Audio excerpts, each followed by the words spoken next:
Social media influencer YouTuber Harsha Sai మీద ఓ యువతి పోలీసులకు ఫిర్యాదు చేసింది. తనపై అత్యాచారం చేశాడంటూ ఫిర్యాదులో పేర్కొంది. దీంతో హర్ష సాయిపై రేప్ కేసు నమోదైంది. ప్రస్తుతం ఈ విషయమే సోషల్ మీడియాలో హాట్ టాపిక్గా మారింది. పెళ్లి పేరుతో తన దగ్గర 2 కోట్లు డబ్బులు వసూలు చేసి తనను మోసం చేశాడని, అలాగే పలుమార్లు తనపై అత్యాచారానికి పాల్పడ్డాడని యువత పేర్కొంది. అలాగే తన న్యూడ్ ఫోటోలు వీడియోలు తీసి బెదిరిస్తున్నాడంటూ కంప్లైంట్ చేసింది. ప్రస్తుతం పోలీసులు ఈ కేసుపై దర్యాప్తు సాగిస్తున్నారు. ఇదే సమయంలో హర్ష సాయి పరారీలో ఉన్నాడంటూ కూడా పలు కథనాలు వినిపించాయి. ఈ నేపథ్యంలోనే హర్ష సాయి యువతి చేసిన ఆరోపణలపై స్పందించి నిజానిజాలు త్వరలోనే బయటకు వస్తాయంటూ ఇన్స్టాగ్రామ్లో ఓ పోస్ట్ పెట్టాడు. దీంతో ఈ కేసు కొత్త మలుపు తిరిగింది. తాజాగా హర్ష సాయి లాయర్ ఈ కేసుకు సంబంధించి పలు విషయాలను వెల్లడించారు. వివరాల్లోకి వెళ్తే హర్ష సాయి లాయర్ టి చిరంజీవి ఈ కేసు విషయంపై స్పందించారు.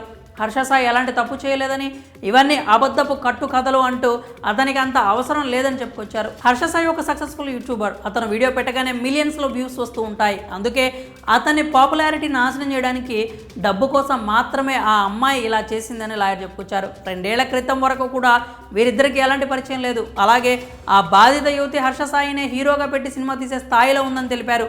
నెట్ఫ్లిక్స్లో ఓ సినిమా తీసేందుకు వారిద్దరి మధ్య ఓ ఒప్పందం కూడా ఉందని, అలాంటిది హర్ష సాయి ఆమె వద్ద ఎందుకు డబ్బులు వసూలు చేస్తాడని లాయర్ చిరంజీవి తెలిపాడు. హర్ష సాయిని ఆమె షూరిటీ అడిగితే ఇవ్వలేదని, అప్పటి నుంచే ఈ ఎలిగేషన్స్ మొదలయ్యాయి అన్నారు. ఇక హర్ష సాయి పారిపోయాడంటూ వస్తున్న వార్తలపై కూడా అతను లాయర్ స్పందించారు. హర్ష సాయి ఎక్కడికి పారిపోలేదు అన్నారు. హర్ష సాయి తండ్రి మీద కూడా కేసు పెట్టారని, కానీ ఇంతవరకు హర్ష సాయి తండ్రి రాధాకృష్ణ ఆ అమ్మాయిని కలవలేదు అని తెలిపారు. కనీసం ఆ యువతిని చూడలేదు అన్నారు.